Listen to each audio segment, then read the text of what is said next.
Breaking news, golden breaking news. Suma Kanakala గారు Chennai shopping mall కి వెళ్ళడం జరిగింది. తన ఏం గోల్డెన్ న్యూస్ చెప్పబోతున్నారో తన మాటల్లోనే తెలుసుకుందాం. Hi and welcome to the Chennai shopping mall. Chennai shopping mall లో బంగారంలో ఏదో ఆఫర్ ఉంది అని తెలుసుకొని ఈ రోజు నేను ఇక్కడికి రావడం జరిగింది. అందులోనూ మన ఇంట్లో ఏదైనా పండగలు అవి జరిగినప్పుడు ఫస్ట్ మనం మొదలు పెట్టేది బంగారంతోనే కదా. చెన్నై షాపింగ్ మాల్ యాజమాన్యం ఇచ్చేటువంటి ఆఫర్ ఏంటి అంటే 1% to 8% బిఏ చార్జెస్. ఇది మే 3rd నుంచి మే 10th వరకు మాత్రమే. మీరు కావాలి అంటే పేమెంట్ కూడా చేసేసుకోవచ్చు, లేదా మీరు బ్లాక్ చేసేసుకోవచ్చు ఈ టైం పీరియడ్ లో అడ్వాన్స్ ఇచ్చేసి అండ్ తర్వాత కూడా మీరు షాపింగ్ చేసేసుకోవచ్చు. దానికన్నా ₹1 ఎక్స్ట్రా అయినా మీరు ఎంత బంగారం అయితే కొంటారో దాన్ని మీరు తీసుకొని వెళ్ళిపోవచ్చు అని. సో ఇది చాలా జెన్యున్ అండ్ ఆథెంటిక్ ఆఫర్ అని చెన్నై షాపింగ్ మాల్ యాజమాన్యం వారే మనకి సర్టిఫై చేయడం జరిగింది. చెన్నై షాపింగ్ మాల్ లో జరుగుతున్న అక్షయ తృతీయ ఆఫర్స్ ని అస్సలు మిస్ కాకండి. హాయ్ హలో నమస్తే, వెల్కమ్ టు అవర్ ఛానల్. నేను మీ శాన్వి. ఈరోజు మనతో పాటు మన స్టూడియోలో ఉన్నారు జ్యోతి శాస్త్ర నిపుణులు డాక్టర్ గుండెపూడి శివసుధీర్ శర్మ గారు. మరి ఆయనతో మాట్లాడదాం. గురుగారు నమస్తే. శ్రీమాత్రే నమః. శ్రీ గురుభ్యోరం. ఎలా ఉన్నారు గురుగారు? బాగున్నానమ్మా. గురుగారు, ఇప్పుడు చూసుకుంటే పెళ్లిల్లో కానివ్వండి, లేదు అని అంటే దేవుని కొలిచే దానిలో కానివ్వండి, లేదు అంటే ఎవరైనా దీవించాలి అన్న ముఖ్యంగా మనం వాడేది ఏంటంటే అక్షింతలు. ఈ అక్షింతలు ఎక్కువగా మనం వాడేది పెళ్లిళ్ళలో తలంబ్రాలు పోసేటప్పుడు వాడతారు. అసలు ఈ తలంబ్రాలకి దీనికి ఉన్న సంబంధం ఏంటి? అక్షింతలకి పెళ్ళిళ్ళకి? మంచి ప్రశ్న అమ్మా. అంటే ఇప్పుడు మనం చేస్తున్నటువంటి ప్రతి వీడియో కూడాను జనాలకి చాలా ఉపయోగపడుతుంది. ఎంతసేపటికి డబ్బులే రావాలి, అప్పుడే తీరాలి ఇవే కాకుండా ఇవన్నీ తెలుసుకోవడం ద్వారా మన జీవితం ఆనందమయం అవడానికి మంచి కారణం అవుతుంది. అవునా? పెళ్లి చేసుకోబోయే పిల్లలు ఎవరైతే ఉన్నారో నిజంగా వాళ్ళకి చాలా విశేషంగా ఉపయోగపడుతుంది. అక్షతలు వేసి మనం ఏదైనా మంత్రం చెప్పి అక్షతలు వేస్తాం, లేదా ఒక మనసులో నిండు నూరేళ్ళు మంచిగా ఉండాలని చెప్పి అక్షతలు వేస్తాం. అక్షతలు అంటే ఏమిటి? అహ, నహ, కహ. సంస్కృతంలో ఈ 3 అక్షరాలకి లేదు, కాదు, రాదు అని అర్థం. ఓకే. అహ, కహ, నహ. నహి అంటే హిందీలో లేదు, కాదు అనే కదా. అట్లానే ఈ 3 అక్షరాలు కూడాను లేనిది, కాదు, రాదు అనేటువంటి దానికి వాడుతూ ఉంటాం. ఒక పాజిటివ్ వైబ్ రావడానికి. క్షతము అంటే నాశనము, క్షీణించిపోయిందని చెబుతాం కదా. క్షతము అంటే నాశనం, అంటే నాశనము లేనటువంటిదే అక్షతలు. అక్షింతలు. ఓకే. నాశనం లేనిది ఏమిటి? అక్షతలు కాదు. అక్షతలు పట్టుకొని ఎవరైతే వేసి ఆశీర్వచనం ఇస్తున్నారో వాళ్ళ ఆశీర్వచనం ఎప్పటికీ వినాశనం కాదు. వాళ్ళు చెప్పినటువంటి నిండు నూరేళ్ళు బాగుండాలి, లేదా సంతానం కలగాలి, లేదా వివాహం కావాలి, లేదా ఇల్లు కొనుక్కోవాలి, ఈ సంకల్పం ఏదైతే ఉందో అది వినాశనం కాకుండా ఉండడం కోసం గుర్తుగా అక్షతలు వాడుతూ ఉంటాం మనం. ఓకే. ఓకే. అంటే సంకల్ప సిద్ధి జరగడం కోసం పాజిటివ్ ఎనర్జీ వీళ్ళ దగ్గర నుంచి వాళ్ళకి అందజేయడం. నిజంగా ఒక మాట చెప్పాలి అంటే చాలామంది తలపట్టుకొని అక్షతలు వేయటాలు ఇట్లాంటివి చేస్తూ ఉంటారు. ఎదురు వాళ్ళ శిరస్సును ఎప్పుడు కూడా ముట్టుకోకూడదు. ఓకే. దేనికి అంటే చూడండి, మరి తిరుపతి వెంకటేశ్వర స్వామికి ఏమి ఇస్తారు? ఎక్కువగా జుట్టునిస్తారు కదా. ఎందుకు ఇస్తాం?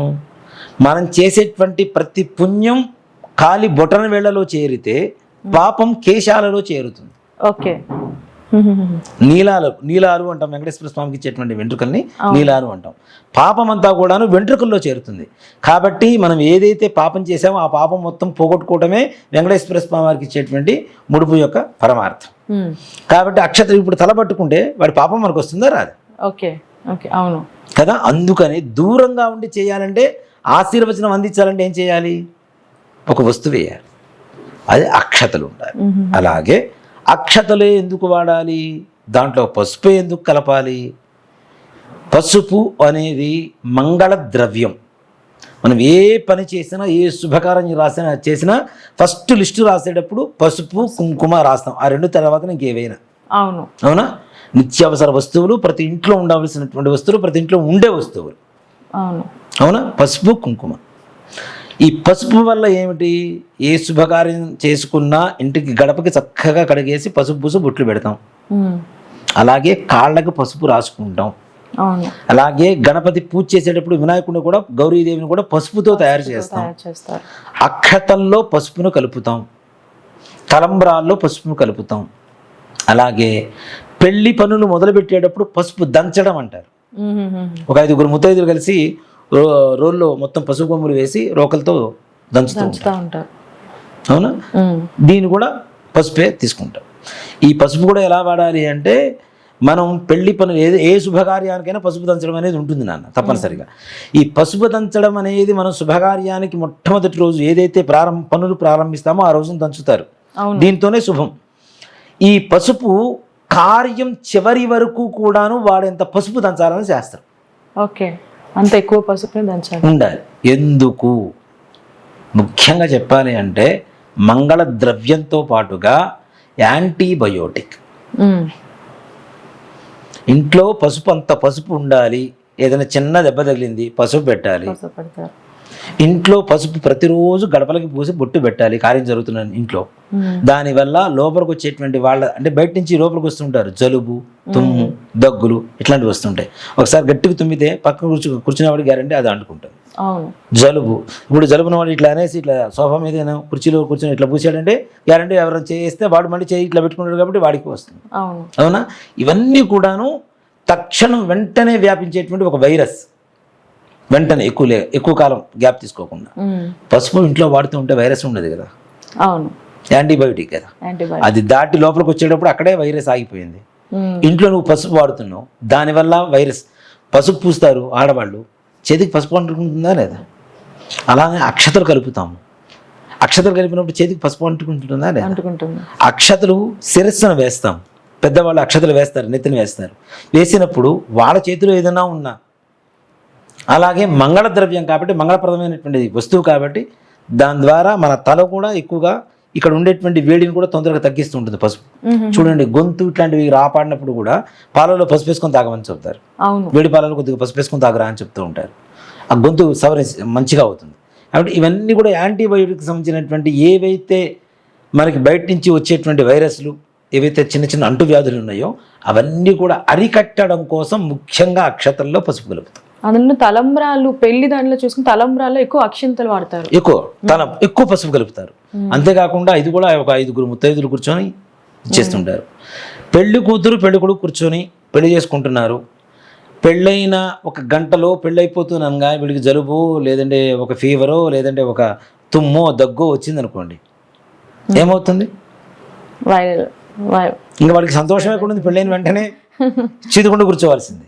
అంతేకాకుండా ఇక్కడ నిజంగా ఒక మాట చెప్పాలంటే అక్షతలు వేస్తుంటాం కదా మనం, వీళ్ళ ద్వారా వచ్చేటువంటివి ఏమైనా ఉంటే కూడా అవి కూడా పోయేందుకే, ఒక నెగిటివ్ వైబ్ ని తీసేయడానికి. అలాగే చూడండి, తలంబరాలు పోసుకున్నప్పుడు తెల్లటి బట్టలే కట్టుకోమని చెప్తారు. అవునా?